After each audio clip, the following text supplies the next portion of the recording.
வணக்கம். புதுச்சேரியில் பாலியல் படுகொலை செய்யப்பட்ட சிறுமியின் உடல் நல்லடக்கம் செய்யப்பட்டது. சிறுமியின் உடலுடன் சேர்த்து அவரின் புத்தக பை மற்றும் பொம்மைகள் உள்ளிட்ட பொருட்களும் புதைக்கப்பட்டன.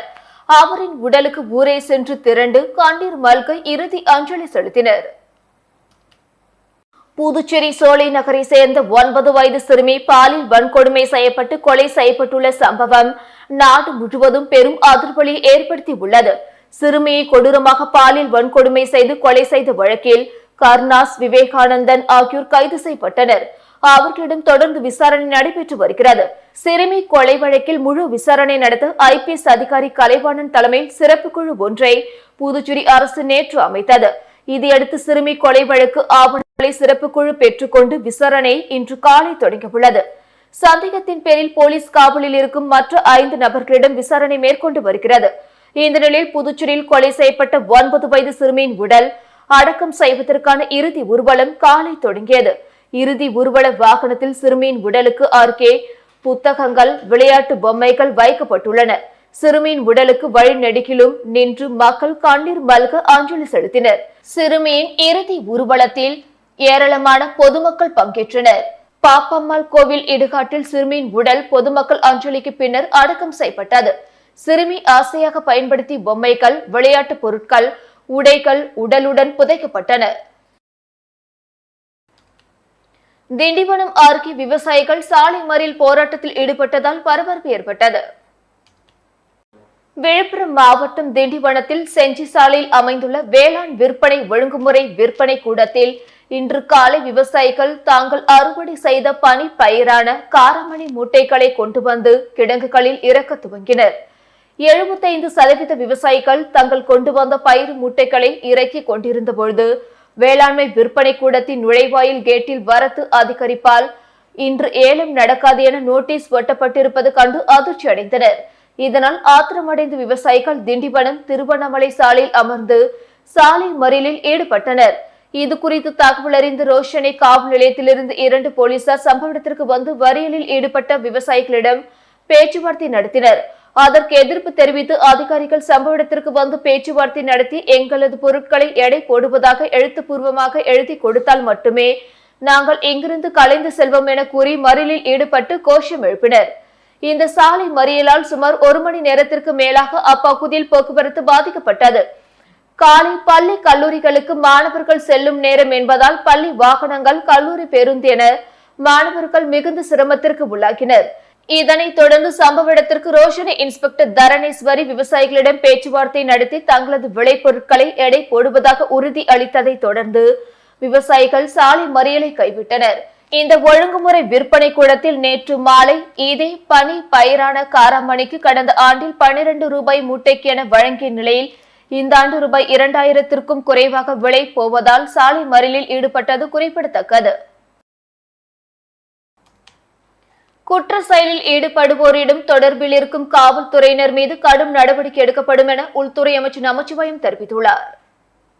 புதுச்சேரியில் மாநில காவல் தலைமை அலுவலகத்தில் அமைச்சர் நமச்சிவாயம் தலைமையில் காவல்துறை அதிகாரிகளுடனான ஆலோசனை கூட்டம் நடைபெற்றது. கூட்டத்தின் முடிவில் செய்தியாளர்களை சந்தித்த அமைச்சர் நமச்சிவாயம் முத்தியால்பேட்டை சிறுமி கொலை வழக்கு தொடர்பாக முதுநிலை காவல் கண்காணிப்பாளர் கலைவாணன் தலைமையில் தனிப்படை அமைக்கப்பட்டுள்ளது. வழக்கில் சம்பந்தப்பட்டோர் அடையாளம் காணப்பட்டு நடவடிக்கை எடுக்கப்படும். புதுவை மாநிலத்தில் சட்டம் ஒழுங்கை பாதுகாப்பதற்கும் போதைப் பொருள் நடமாட்டத்தை கட்டுப்படுத்தவும் அதில் தொடர்புடையவர்கள் மீது நடவடிக்கை எடுக்க காவல்துறை அதிகாரிகளுக்கு அறிவுறுத்தப்பட்டுள்ளது. குற்ற செயலில் ஈடுபடுவோரின் தொடர்பில் உள்ள காவல்துறையினர் மீது துறை ரீதியான நடவடிக்கை அரசு எடுக்கும். சிறுமி கொலை விவகாரத்தை அரசியலாக்க வேண்டாம். சம்பந்தப்பட்ட குடும்பத்துக்கு நீதி கிடைக்க ஆளும் கட்சி, எதிர்கட்சிகள் இணைந்து செயல்பட வேண்டும் என்றார். அசம்பாவிதம் சம்பந்தமாக காவல்துறை பல்வேறு நடவடிக்கைகளை எடுத்துக்கொண்டிருக்கின்றது. அந்த அடிப்படையில் 2 நபர்களை காவல்துறை கைது செய்திருக்கின்றது. கைது செய்து அதில் மேலும் குற்றவாளிகள் அதில் யாராவது ஈடுபட்டிருக்கின்றார்களா என்ற விசாரணை தொடர்ந்து நடைபெற்றுக் கொண்டிருக்கின்றது. அது சம்பந்தமாக எஸ்எஸ்பி திரு கலைவாணன் அவருடைய தலைமையில ஒரு தனிப்படையானது அமைக்கப்பட்டிருக்கின்றது. அதுல east SP Sowjanya, inspector Ganesh, SI Sivaprakash ஆகியோர் கொண்ட டிஜிபி டிஐஜி அவர்கள் இந்த தனிப்படைக்கு தலைவராக இருந்து மேலும் இந்த சம்பவத்தில் தொடர்புடைய குற்றவாளிகளை அடையாளம் கண்டு கைது செய்து நடவடிக்கை எடுப்பதற்காக இந்த தனிப்படையானது அமைக்கப்பட்டிருக்கின்றது. வெகு விரைவாக அதில் சம்பந்தப்பட்ட குற்றவாளிகள் கைது செய்யப்பட்டு உரிய நடவடிக்கை எடுக்கப்படும். மேலும் தொடர்ந்து புதுவை மாநிலத்தில் சட்டம் ஒழுங்கை பாதுகாப்பதற்கும் போதைப் பொருள் நடமாட்டத்தை கட்டுப்படுத்துவதற்கும் அதிலே தொடர்புடையவர்கள் மீது கடுமையான நடவடிக்கை எடுப்பதற்கும் பல்வேறு அறிவுறுத்தல்கள் காவல்துறையுடைய அதிகாரிகளுக்கு அளிக்கப்பட்டிருக்கின்றது. உடனடியாக அத்தகைய நடவடிக்கையை காவல்துறை எடுக்கும். காவல்துறையை சார்ந்த அதிகாரிகள் யாராவது குற்ற செயலில் ஈடுபவரோடு தொடர்பில் இருந்தால் அதை உடனடியாக அவர்கள் மீது துறை ரீதியான நடவடிக்கையை இந்த அரசாங்கம் எடுக்கும்.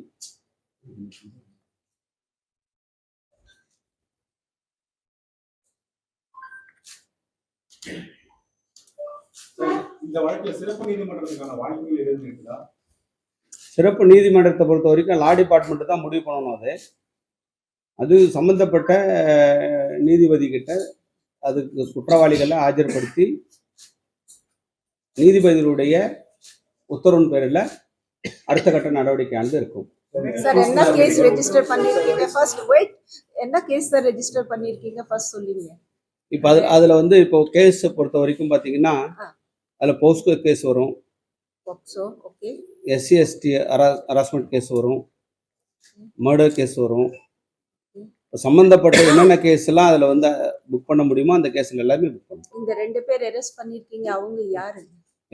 இப்போ 2 பேர் ஒருத்தர் வந்து 57 வயது மதிக்கத்தக்க ஒருத்தர், 57 நேம் சார், ஒரு நேம்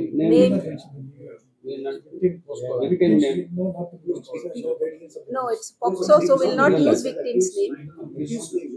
Accused name. ரெண்டாவது வந்து தொடர்ந்து காவல்துறை வந்து அந்த அவங்கள கண்டுபிடிக்கிறதுக்கான நடவடிக்கையை அந்த குழந்தைய எடுத்துக்கிட்டு தான் இருக்காங்க. நீங்க நல்லா தெரியும், போன ஒரு வாரத்துக்கு முன்னாடி கூட பஸ் ஸ்டாண்டில் காணாம போன ஒரு குழந்தைய காரைக்கால் வரைக்கும் போய் கூட கண்டுபிடிச்சு உடனே கொடுத்துருக்குறோம். அந்த நேரத்திலலாம் கூட யாருமே வந்து காவல்துறைக்கு பாராட்டு தெரிவிக்கல. ஆனால் இதை பொறுத்த வரைக்கும் இது மாதிரி ஒரு சூழ்நிலை வரும்பொழுது காவல்துறை யாருமே வந்து அதில் மெத்தனமா இல்லை, தொடர்ந்து அதை ஃபாலோ பண்ணிக்கிட்டு தான் இருந்தாங்க. அதை தான் தொடர்ந்து இன்வெஸ்டிகேட் பண்ணிட்டு இருக்கிறாங்க.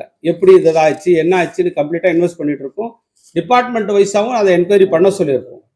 ஏன் அந்த அதிகாரிகள் ஏன் இது வரைக்கும் அது மாதிரி நடவடிக்கை எடுக்கலைன்றதையும் அதையுமே என்கொயரி பண்ண சொல்லியிருக்கோம். அதையுமே என்கொயரி பண்ணிட்டு அதுக்கு தகுந்த முடிவை அரசாங்கம் எடுக்கும். போராட்டத்தை அறிவிச்சிருக்காங்க எதிர்கட்சி அவங்க வந்து என்னை பொறுத்த வரைக்கும் அவங்களுடைய பந்த் போராட்டத்தெல்லாம் வாபஸ் வாங்கிக்கணும். ஏன்னா தேவையில்லாத இதை வந்து ஒரு அதாவது வந்து இது அரசியலாக்க வேண்டாம்ன்றது தான். ஏன்னா நாங்கள் நடவடிக்கை இந்த அரசாங்கம் தொடர்ந்து எடுத்துக்கிட்டு இருக்குது. நடவடிக்கை எடுக்கும் பொழுது தேவையில்லாமல் இது மாதிரி ஒரு சில நேரங்களில் நம்ம வந்து அதை வந்து அரசியலாக்காம அந்த குடும்பத்துக்கும் அதுக்கும் என்ன நீதி கிடைக்கிறதுக்கு என்ன வழியோ அதை செய்யறதுக்கு நாம் அனைவரும் சேர்ந்து பாடுபடணும். எதிர்கட்சியும் ஆளுங்கட்சியும் சேர்ந்து பாடுபடணும் நான் கேட்டுக்கிறேன். புதுச்சேரிக்கு வருகை புரிந்த நிதி ஆயோக் துணைத் தலைவர் சுமன்குமார் பெரி முதலமைச்சர் ரங்கசாமி சட்டப்பேரவையில் மரியாதை நிமித்தமாக சந்தித்தார். நிதி ஆயோக் துணைத் தலைவர் சுமன்குமார் பெரி அரசுமுறை பயணமாக புதுச்சேரி வந்தார். இதனை அடுத்து சட்டப்பேரவையில் முதல்வர் ரங்கசாமியை மரியாதை நிமித்தமாக சந்தித்து பேசினார். சட்டப்பேரவைத் தலைவர் செல்வம், மாண்புமிகு உள்துறை அமைச்சர் நமச்சிவாயம், சட்டமன்ற உறுப்பினர் KSP ரமேஷ் ஆகியோர் இச்சந்திப்பின் போது உடனிருந்தனர். புதுச்சேரியில் சிறுமி பாலியல் படுகொலை செய்யப்பட்டதை கண்டித்து சிவாஜி சிலை அருகே போராட்டத்தில் ஈடுபட்டவர்கள் மீது போலீசார் தடியடி நடத்தியதால் பரபரப்பு ஏற்பட்டது. புதுச்சேரியில் 9 வயது சிறுமி பாலியல் வன்கொடுமை செய்யப்பட்டு கொலை செய்யப்பட்டுள்ள சம்பவம் நாடு முழுவதும் பெரும் அதிர்வலியை ஏற்படுத்தியுள்ளது. இந்த நிலையில் சிறுமி படுகொலையை கண்டித்து புதுச்சேரியில் பல்வேறு இடங்களில் போராட்டம் நடைபெற்று வருகிறது.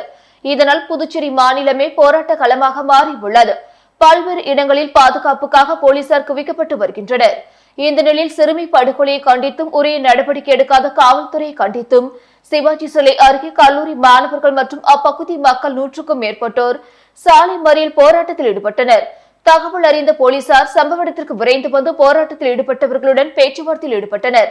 ஆனால் அவர்கள் அதை ஏற்காமல் தொடர்ந்து போராட்டத்தில் ஈடுபட்டனர். இதற்கிடையே போலீசாருக்கும் போராட்டக்காரர்களுக்கும் கடும் வாக்குவாதம் ஏற்பட்டது.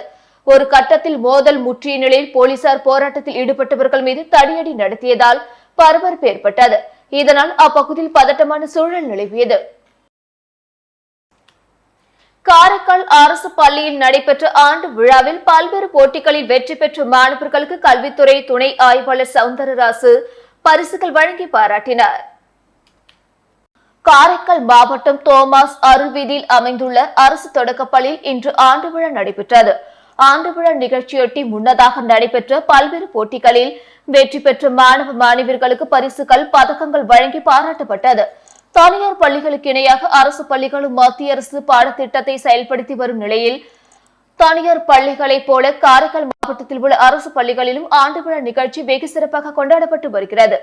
தோமாஸ் அருள்வீதி அரசு தொடக்கப்பள்ளியில் நடைபெற்ற ஆண்டு விழா நிகழ்ச்சியில் சிறப்பு விருந்தினராக கல்வித்துறை துணை ஆய்வாளர் சவுந்தரராசு கலந்து கொண்டு மாணவ மாணவிகளுக்கு பரிசுகளை வழங்கினார்.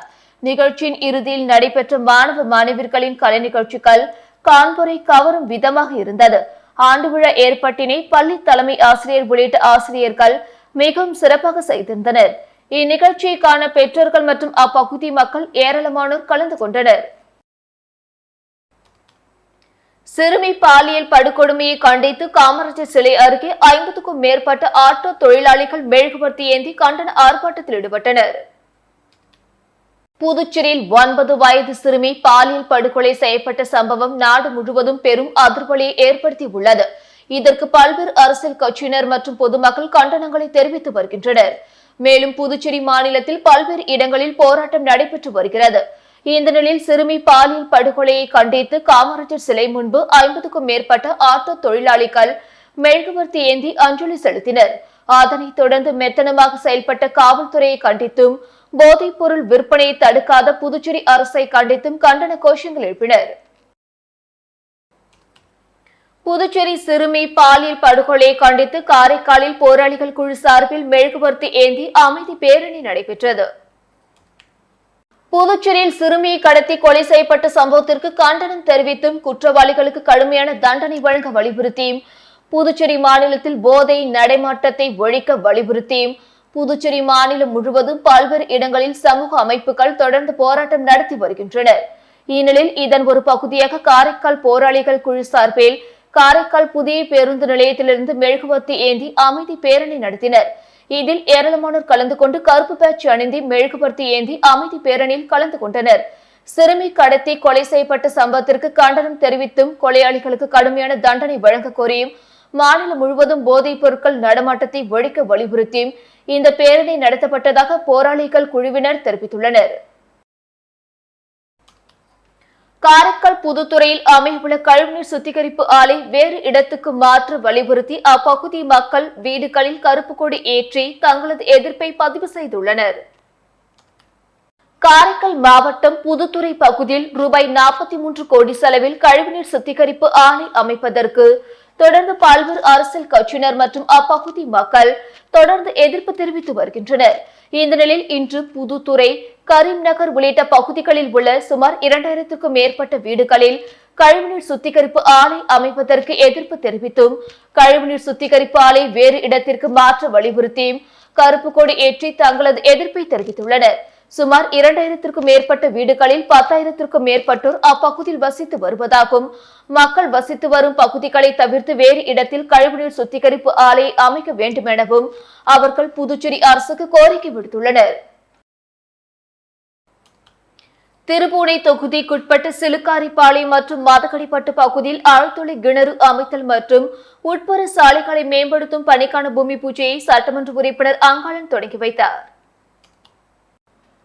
புதுச்சேரி மாநிலம் மண்ணாடிப்பட்டு கொம்யூன் திருபுவனை சட்டமன்ற தொகுதிக்குட்பட்ட RC 21 ரோட்டில் இருந்து சிலுக்காரிப்பாளையம் செல்லும் சாலை மற்றும் சிலுக்காரிப்பாளையம் கிராம மயிலம் பாதை சாலைகளை மேம்படுத்துவதற்கான பூமி பூஜை ரூபாய் 64,85,263 ரூபாய் மதிப்பீட்டிலும், இதனைத் தொடர்ந்து சிலுக்காரிப்பாளையம் கிராமத்தில் தற்பொழுது நிலவி வரும் குடிநீர் பற்றாக்குறையை போக்க மேல்நிலை குடிநீர் நீர்த்தேக்க தொட்டி அருகில் பொதுப்பணித்துறை மூலம் ரூபாய் 9,70,000 மதிப்பீட்டில் புதிய ஆழ்துளை கிணறு அமைத்தல் மற்றும் அதனை சார்ந்த பணிகளுக்கான பூமி பூஜையும், தொடர்ந்து மதகடிப்பட்டு சந்தை தோப்பு பகுதியில் நிலவி வரும் குடிநீர் பற்றாக்குறையை போக்க மேல்நிலை குடிநீர் தேக்க தொட்டி அருகில் பொதுப்பணித்துறை மூலம் ரூபாய் 10 லட்சம் மதிப்பீட்டிலான பழுதுபட்ட ஆழ்துளை கிணற்றுக்கு மாற்றாக புதிய ஆழ்துளை கிணறு அமைத்தல் மற்றும் அதனை சார்ந்த பணிகளுக்கான பூமி பூஜைகளும் நடைபெற்றது. இதில் திருபுவனை தொகுதியின் சட்டமன்ற உறுப்பினர் அங்காளன் கலந்து கொண்டு விழாவிற்கு தலைமை தாங்கி இப்பணிகளுக்கான பூமி பூஜையினை தொடங்கி வைத்தார். நிகழ்ச்சியில் பொதுப்பணித்துறை தலைமை பொறியாளர் வீரசெல்வம், கட்டிடங்கள் மற்றும் சாலைகள் வடக்கு கோட்ட செயற்பொறியாளர் சுந்தரராஜ், உதவி பொறியாளர் சீனிவாசராம், இளநிலை பொறியாளர் தேவேந்திரன், பொதுப்பணித்துறை கண்காணிப்பு பொறியாளர் 2 பாஸ்கரன், பொது சுகாதார கோட்ட செயற்பொறியாளர் உமாபதி, கிராம குடிநீர் திட்ட உதவி பொறியாளர் பீனாராணி, இளநிலை பொறியாளர் சுதர்சனம், மண்ணாடிப்பட்டு கொம்யூன் பஞ்சாயத்து ஆணையர் எழில்ராஜன், உதவி பொறியாளர் மல்லிகார்ஜுனன், இளநிலை பொறியாளர் பாஸ்கர் மற்றும் ஊர் பொதுமக்கள், சட்டமன்ற உறுப்பினர், ஆதரவாளர்கள் பலர் கலந்து கொண்டனர். சிறுமி பாலியல் படுகொலையை கண்டித்து காமராஜர் சிலை அருகே மாணவர் காங்கிரசார் மெழுகுவர்த்தி ஏந்தி கண்டன ஆர்ப்பாட்டத்தில் ஈடுபட்டனர். புதுச்சேரியில் 9 வயது சிறுமி பாலியல் படுகொலை செய்யப்பட்ட சம்பவம் நாடு முழுவதும் பெரும் அதிர்வலை ஏற்படுத்தி உள்ளது. இதற்கு பல்வேறு அரசியல் கட்சியினர் மற்றும் பொதுமக்கள் கண்டனங்களை தெரிவித்து வருகின்றனர். மேலும் புதுச்சேரி மாநிலத்தில் பல்வேறு இடங்களில் போராட்டம் நடைபெற்று வருகிறது. இந்த நிலையில் சிறுமி பாலியல் படுகொலையை கண்டித்து காமராஜர் சிலை முன்பு மாணவர் காங்கிரஸ் சார்பில் கண்டன ஆர்ப்பாட்டம் நடைபெற்றது. மாணவர் காங்கிரஸ் மாநில தலைவர் டாக்டர் ஹர்ஷவர்தன் தலைமையில் நடைபெற்ற ஆர்ப்பாட்டத்தில் முன்னாள் சட்டமன்ற உறுப்பினர்கள் பாலன், அனந்தராமன் ஆகியோர் கலந்து கொண்டு கண்டன உரையாற்றினார்கள். முன்னதாக சிறுமியின் படத்திற்கு மெழுகுவர்த்தி ஏற்றி அஞ்சலி செலுத்தினர். அரசு முறை பயணமாக புதுச்சேரி வந்த நிதி ஆயோக் அமைப்பின் துணைத் தலைவர் மரியாதை நிமித்தமாக மாண்புமிகு துணைநிலை ஆளுநர் டாக்டர் தமிழிசை சவுந்தரராஜன் அவர்களை சந்தித்தார். அரசு முறை பயணமாக புதுச்சேரி வந்த நிதி ஆயோக் அமைப்பின் துணைத் தலைவர் திரு சுமன் பெரே மரியாதை நிமித்தமாக மாண்புமிகு துணைநிலை ஆளுநர் டாக்டர் தமிழிசை சவுந்தரராஜன் அவர்களை ஆளுநர் மாளிகையில் சந்தித்து பேசினார். சந்திப்பின் போது புதுச்சேரி மாநிலத்திற்கான நிதி ஒதுக்கீடு, புதுச்சேரி மாநிலத்தின் நிதி உரிமைகள், புதுச்சேரி விமான நிலைய விரிவாக்கம், சுற்றுலா மேம்பாடு உள்ளிட்ட மாநிலத்தின் உள்கட்டமைப்பு வளர்ச்சி ஆகியவை குறித்து விவாதிக்கப்பட்டது. சந்திப்பின் போது நிதி ஆயோக் துணைத் தலைவரின் தனி செயலர் திரு முத்துக்குமார், தலைமை செயலர் திருமதி முத்தம்மா, துணைநிலை ஆளுநரின் செயலர் திரு அபிஜித் விஜய் சௌத்ரி ஆகியோர் உடனிருந்தனர். வீராம்பட்டினம் நாகுரார் தோட்டம் பகுதியில் சாலை அமைக்கும் பணிக்கான பூமி பூஜை நிகழ்ச்சி சட்டமன்ற உறுப்பினர் பாஸ்கர் தலைமையில் நடைபெற்றது. புதுச்சேரி அரியங்குப்பம் கொம்யூன் வீராம்பட்டினம் பகுதியில் உள்ள நாகுரார் தோட்டம் முதல் சுனாமி குடியிருப்பு வரையிலான பாதையில் 4 லட்சம் ரூபாய் மதிப்பீட்டில் சாலை அமைக்கும் பணிக்கான பூமி பூஜை நிகழ்ச்சி இன்று காலை நடைபெற்றது. இதில் சட்டமன்ற உறுப்பினர் பாஸ்கர் என்கிற தட்சிணாமூர்த்தி தலைமை தாங்கி பூமி பூஜை செய்து இப்பணியினை துவக்கி வைத்தார். மேலும் இந்நிகழ்ச்சியில் வீராம்பட்டினம் மக்கள் குழுவினர், என்ஆர் காங்கிரஸ் உள்ளிட்ட கூட்டணி கட்சி நிர்வாகிகள், பொதுமக்கள் பலர் கலந்து கொண்டனர். வில்லியனூரில் ஆயுஷ் மருத்துவமனை ஹோமியோபதி பிரிவின் சார்பாக மகளிர் தினம் மற்றும் ஹோமியோபதி மருத்துவ கருத்தரங்கம் நடைபெற்றது.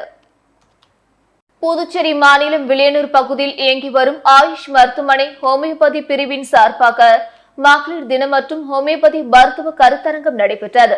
இக்கருத்தரங்கத்தை ஹோமியோபதி தலைமை மருத்துவ அதிகாரி டாக்டர் பாலாஜி தொடங்கி வைத்தார். இக்கருத்தரங்கத்தில் ஹோமியோபதி மருத்துவர் டாக்டர் முத்துலட்சுமி பேசுகையில் பெண்கள் மன ரீதியாகவும் உடல் ரீதியாகவும் தங்களை ஆரோக்கியமாக பராமரிப்பது குறித்து விளக்கமாக உரையாடினார். மேலும் ஹோமியோபதி மருத்துவத்தின் முக்கியத்துவத்தை பற்றியும் விளக்கி கூறினார். இக்கருத்தரங்கத்தில் அங்கன்வாடி ஆசிரியைகள் மற்றும் ஏராளமான பொதுமக்களும் பங்கேற்றார்கள். அதனைத் தொடர்ந்து அங்கன்வாடி ஆசிரியை முனியம்மாள் நன்றி உரை கூறினார். இக்கருத்தரங்கம் எளிதாகவே முடிந்தது. இத்துடன் செய்திகள் நிறைவடைந்தன. வணக்கம்.